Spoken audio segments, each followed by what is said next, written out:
Hello, so today I'm going to be talking about conventions that I subverted or used in my film poster, which we created as a group for our film Underhand. The first convention that I used was creating the poster to be eye-catching and captivating, and I think that our poster was definitely eye-catching by having this dominant large image that seems to be taking up the whole poster, and which we then blended into the city which is in the background. This creates an authentic and eye-catching poster as the images appear to be blending into each other, and the smoke here also engenders a mysterious and dark mood.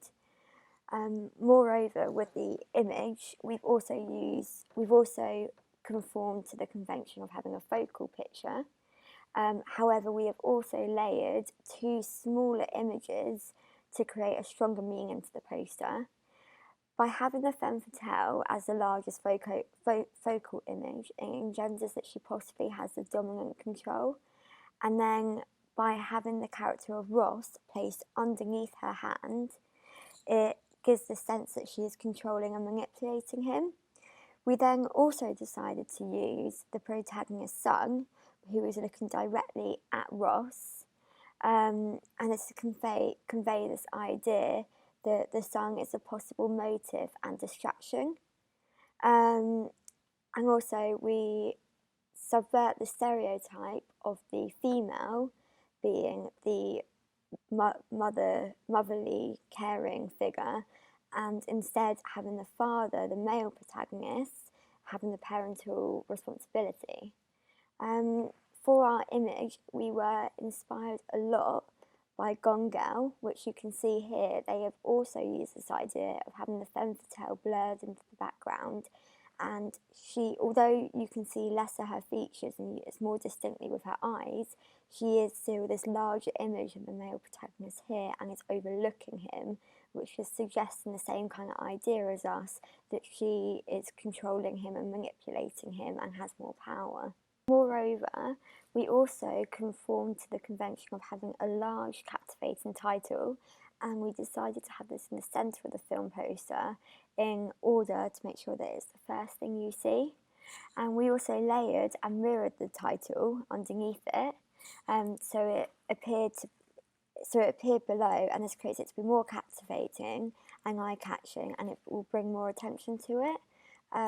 We were inspired to have a large title like that and conform to this convention from the use of it in the Nightcrawler poster. Here you can see it dominates the poster, and that means that it's the first thing you see.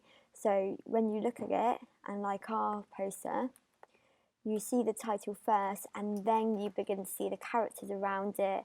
You can pick up on the themes and the genre, and then this helps all to build more of a promotion package for our film. We also, with this in mind, we did conform to the convention of defining the film genre. I believe that we have clearly defined the genre of Neo Noir by indicating a power conflict between a male and female. We have also indicated two very strong conventions that noir fans will understand. The first one being the use of cigarette and smoke, and then also having the femme fatale. And we have defined her character trait by having this display of her being controlling and manipulating, by her being large and above the two other characters. But also, if you focus in on her face, you can see she's wearing dark red lipstick, which suggests that she's heavily made up with makeup, and this is a feature of a femme fatale, as they use their sexuality to manipulate other characters, especially the male protagonists. We also give a sense of moral integrity and boundaries by having a young child in the image. To this, it suggests to the audience a struggle between what is right and wrong, and it also foreshadows how the character of Ross has to decide between these two characters, and this is also depicted in the trailer, which links the poster and the trailer together. We have slightly subverted this convention of defining the film genre by actually making our poster in black and white. This is traditionally a classic noir convention, whereas neo-noirs tend to be in colour. However, because neo-noir is based on classic noir and it's directed at a niche audience, fans in neo-noir will understand this trait and will pick up on the black and white and clearly be able to define the genre, and this hopefully should persuade them to go and watch the film, as they will understand the crossover and that it will feature traits from both for both those fans of classic noir and neo-noir.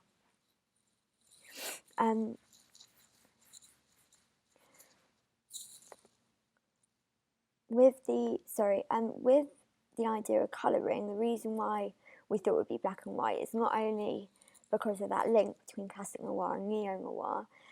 We also looked at the poster of The Dark Knight, and here you can see they've also used this idea of light and dark, where it's completely black behind him, and then you focus in on his face and this card that he is holding here. And this creates more of an authentic look. It stands out, it's eye captivating, and you quickly distinguish the genre of the film. Whereas here you can see it's a thriller, action. It's going to have dark and morbid themes, and with ours you get that sense as well. Also the classic noir and the idea of violence, drugs, deception. There's going to be dark themes in this, and yes, that with film genre. And then we've also conformed to the convention of attracting the largest audience possible. And we have done this by depicting a variety of themes that come up in the film. And I think in our poster, we depict power by having this large image of a hand overhanging two characters. Also family, we're having the son and then father.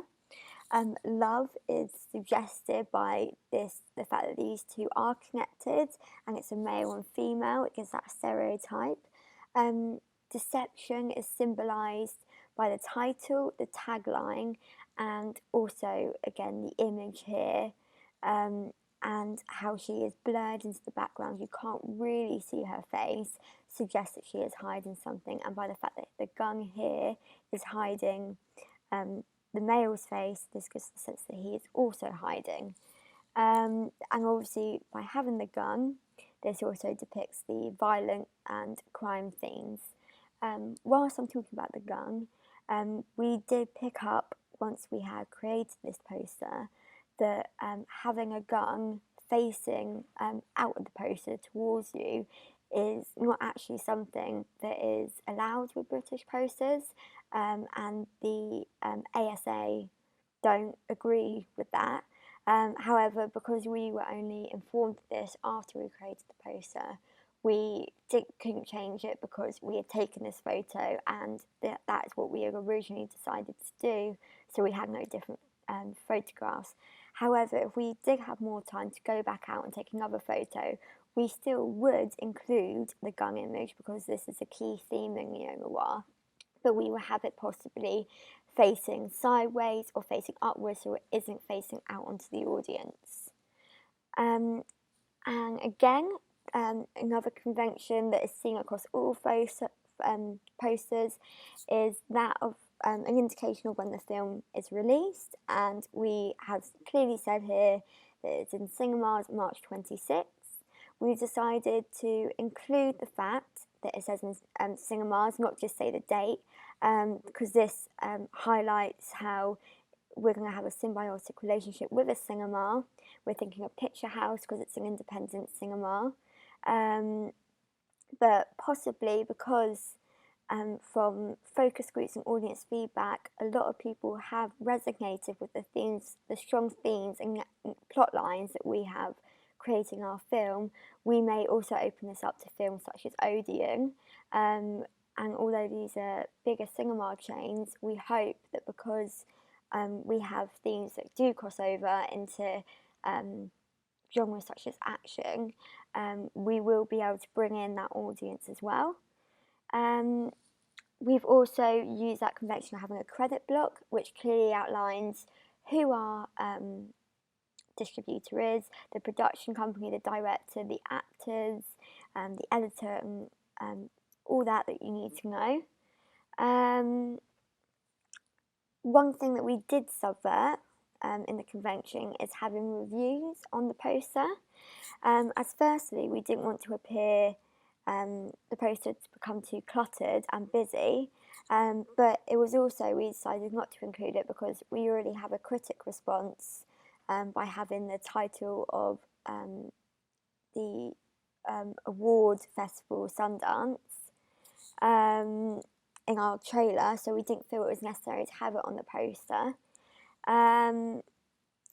But we did look at the poster for Brick, who did include this, but we think that it was okay to use it in this poster because they incorporated the actors' names or character names in the photos here. They've got the name here, and that was all they did. Whereas ours, we have a lot more going on. So if we were to put a review in, it possibly could distract the viewer from the title or the tagline or the images itself. And just to finish talking about the tagline, we use that convention because we think it's a clear way of setting up the narrative, not just with pictures, but giving a little bit of an idea of where the narrative might go. And our tagline, "Can deception be the way to truth?" highlights how there's deception, which if you were to watch the trailer, you would understand that this character goes undercover, so he is deceitful there.